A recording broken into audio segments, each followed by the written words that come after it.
식중독 이후에 나타나는 상황이었는데, 식중독이 전정신경염으로 나타나는 경우가 있어요. 그런데 토요일 아침에 출근하려고 딱 일어나는데 침대에서 일어나다가 바로 땡 하고 넘어졌어요. 침대 위로. 그러면서 오늘 출근 못하겠네, 어떡하지, 신기하다, 와 도네, 이런 거구나, 책에 나오는 게 이거구나, 환자들이 얘기하는 게 이거구나 하고 겪어봤었거든요. 자기가 이석증이다, 전정신경염이다 스스로 진단하고 와서 얘기를 하는데, 알고 보면 이석증 아니야, 알고 보면 전정신경염이 아니야. 그 뭐냐면 피곤하고 힘들 때 나타나는 어지러움, 그리고 이석증 이후에 회복 과정에서 만성적으로 있는 어지러움도 그런 식으로 나타납니다.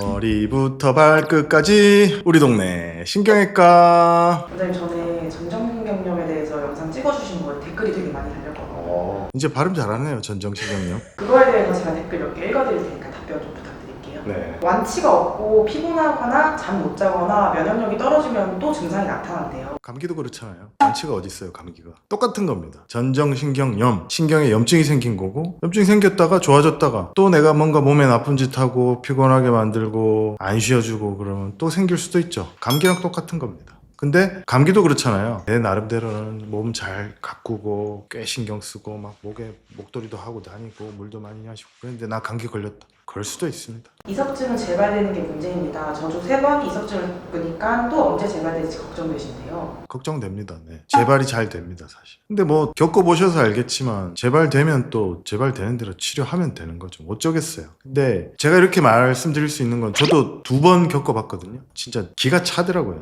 첫 번째는 식중독 이후에 나타나는 상황이었는데, 식중독이 전정신경염으로 나타나는 경우가 있어요. 그런데 토요일 아침에 출근하려고 딱 일어나는데 침대에서 일어나다가 바로 땡 하고 넘어졌어요. 침대 위로. 그러면서 오늘 출근 못하겠네, 어떡하지, 신기하다, 와 도네, 이런 거구나, 책에 나오는 게 이거구나, 환자들이 얘기하는 게 이거구나 하고 겪어봤었거든요. 근데 그러다가 또 좋아지거든요. 물론 상당히 오래가고 고생하는 분들도 있는데 어쩌겠어요. 근데 그걸 생기지도 않은 일을 벌써부터 걱정하고 그런 분들은 너무 힘들어 하시거든요. 그럴 필요까지는 없습니다. 나타나면 또 치료하면 되죠. 구독! 2년 전 코로나에 걸리고 후유증으로 전정신경장애가 생겼대요. 치료를 받고 90% 가까이 회복이 됐지만 영구적인 손상이 남은 건 어쩔 수 없다고 하는데, 후유증 인정을 못 받고 있습니다. 덕분에 멀미에 대해서 엄청 민감해지고 평소에도 어지러우면 식은땀이 날 때가 있어요.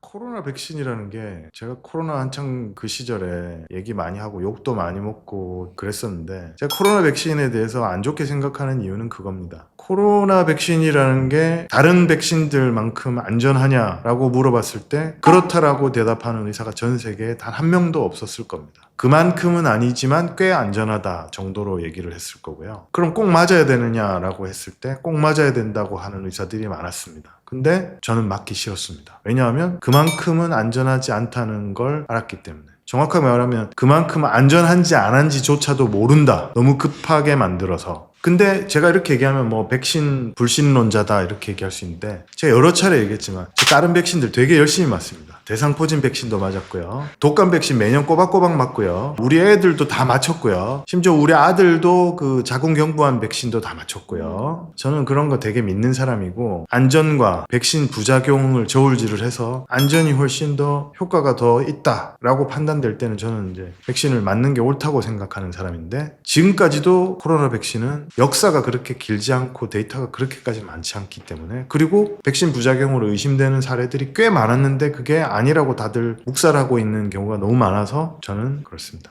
저거 2번 걸려봤는데 진짜 너무 괴로웠어요. 놀이터 뺑뺑이를 안 내려고 계속 타는 느낌. 진짜 좋은 표현이다. 놀이터 뺑뺑이라. 저도 딱 그런 느낌이었어요. 내려가고 싶은데 계속 돌아. 제가 2번 겪었다 그랬잖아요. 첫 번째는 방금 말씀드렸죠, 침대에서 토요일 날. 2번째는 아침에 골프 연습장에서 골프 연습 한참 하다가 갑자기 핑 하더니 그대로 들어 누웠어요. 그리고 응급실 실려가서 응급실 바닥에 토했고. 근데 이게 사람들이 몰라요. 근데 토하면서 저도 느꼈죠. 이게 이런 기분이구나. 진짜 괴롭구나. 힘들었었어요. 딱 그래요. 나 이제 놀이기구 그만 타고 내려가고 싶은데 안 내려줘. 좋아요. 근데 일반 어지러움증이랑 전정신경염 차이가 있어요. 그러니까 일반적으로 어지럽다 뭐 이석증이라고 주장해서 오시는 분들이 많아요. 마치 우리나라에서 어지러움증이라는 말을 빈혈과 동의어로 사용하던 시절이 있었어요. 그러니까 빈혈이라는 건 원래 피가 모자라는 상태를 빈혈이라고 하는 건데, 전체 어지러움 중에서 빈혈 헤모글로빈 수치가 떨어져서 어지러운 경우는 요즘 아주 드물거든요. 근데 예전에 우리나라가 못 먹고 못 살던 시절에, 정량실조가 드글드글 하던 시절에는 빈혈 때문에 어지러운 경우가 엄청 많았죠. 그래서 빈혈이라고 불렀어요. 근데 요즘은 다들 뭐 들은 것도 많고 자기가 이석증이다, 전정신경염이다 스스로 진단하고 와서 얘기를 하는데, 알고 보면 이석증 아니야, 알고 보면 전정신경염이 아니야. 그 뭐냐면 이석증 같은 경우는 그냥 뺑글뺑글 돌아요. 뺑뺑뺑뺑뺑 돌아요. 근데 이제 우리 PD님 얘기하는 어지러움은 그냥 어질어질하다는 거잖아요. 그건 좀 다른 거죠. 피곤하고 힘들 때 나타나는 어지러움. 그리고 이석증 이후에 회복 과정에서 만성적으로 있는 어지러움도 그런 식으로 나타납니다. 제가 이제 물어봐요. 360도 이상 뺑뺑 돌았어요 라고 물어보면 그게 좀 엄청 중요한 단서인데 자꾸 그거 대답 안 해주시고 딴 얘기를 하시세요. 결론적으로 들어보면 뺑뺑 안 돌았다는 건데, 그 뺑뺑 안 돌았다는 얘기를 참 처음부터 해주면 제가 진단하는데 큰 도움이 될 텐데, 자기 이제 어지러워서 힘들다는 얘기 하소연을 다들 하시거든요.